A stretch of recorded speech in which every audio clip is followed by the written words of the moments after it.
Halo semuanya, balik lagi ke channelnya dari tim Aronan.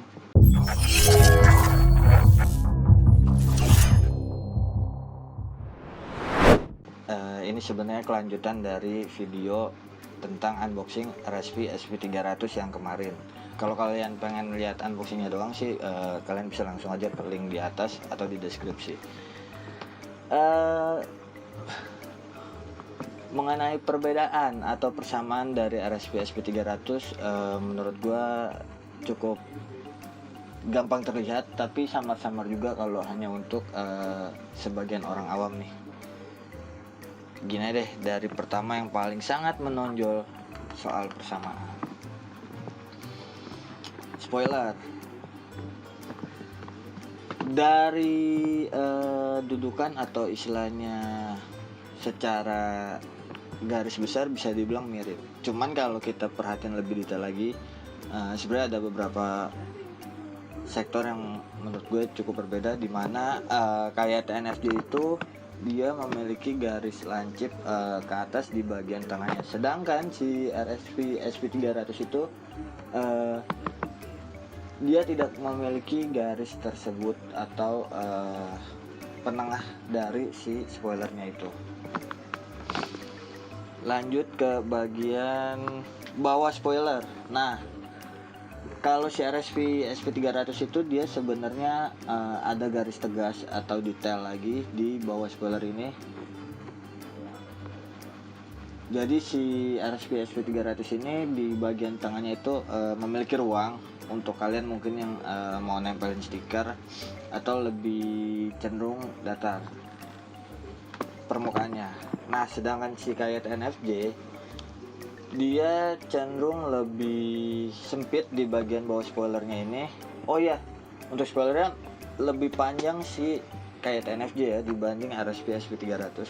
Nah, untuk permukaannya ini dia tidak ada permukaan datar seperti si RSP SP300. Terlebih di bagian bawahnya ini dia lebih menonjol dan lebih tegas lah detailnya sebenarnya dari si RSP SP300.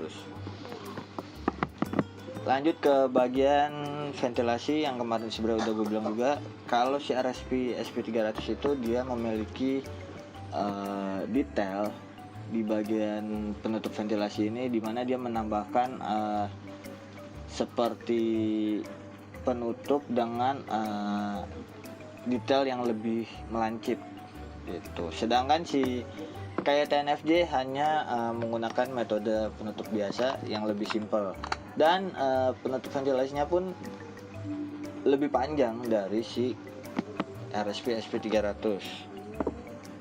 Kalau dia cuma sampai sini.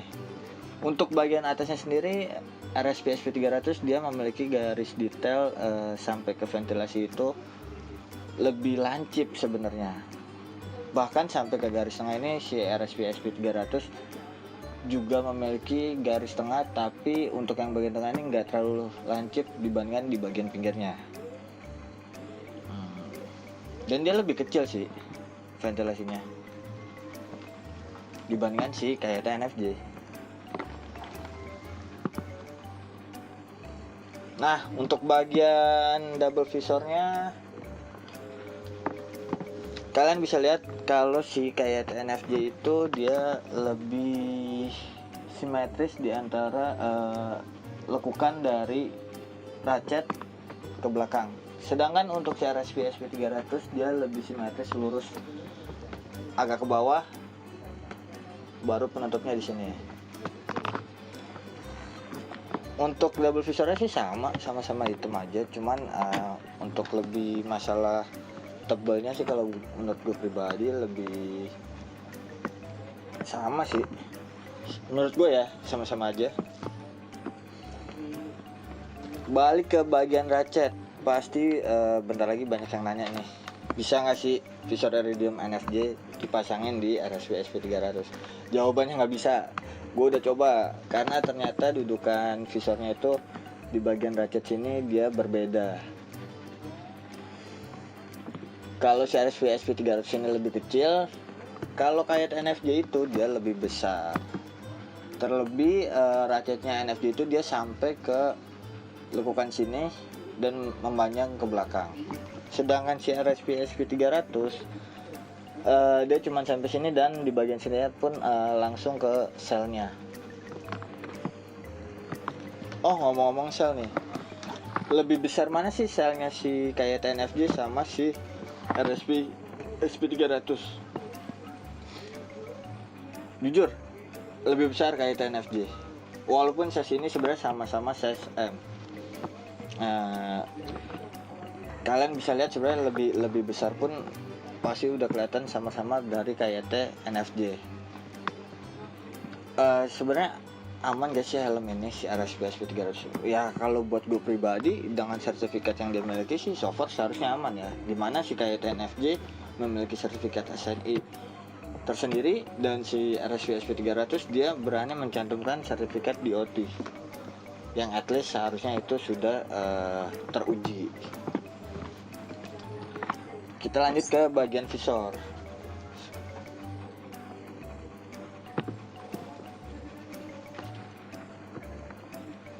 Nah, ini visor bawaannya si RSP SP300, sedangkan ini visor bawaannya dari si KYT NFJ.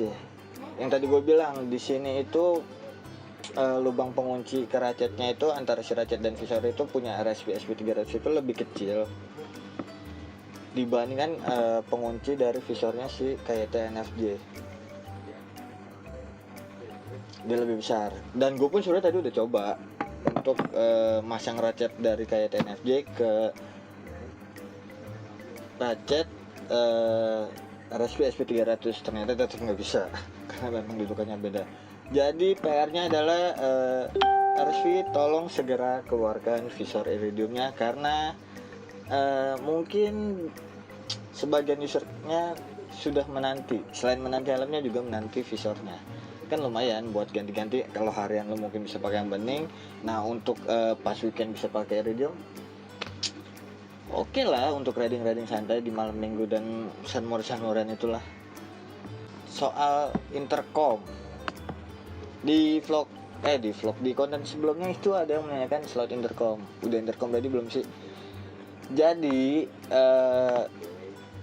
untuk si KYT NFJ ini memang sudah menerapkan intercom ready, di mana dia menyiapkan slot di sela-sela busa bagian kuping ini untuk menaruh busa dari intercom. Jadi tercover, nggak speaker langsung lalu ke kuping, dia sudah ada slotnya.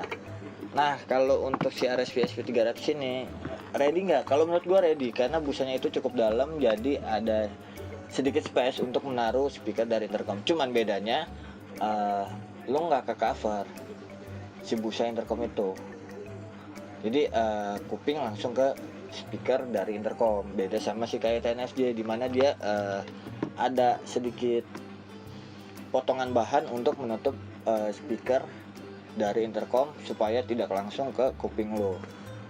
At least harusnya ready. Nanti gue juga bakal berencana sih untuk pasang intercom di RSP SP300 ini. Segitu aja untuk konten hari ini. Like aja kalau suka, dislike aja kalau nggak suka. Sampai ketemu di konten berikutnya. Ciao.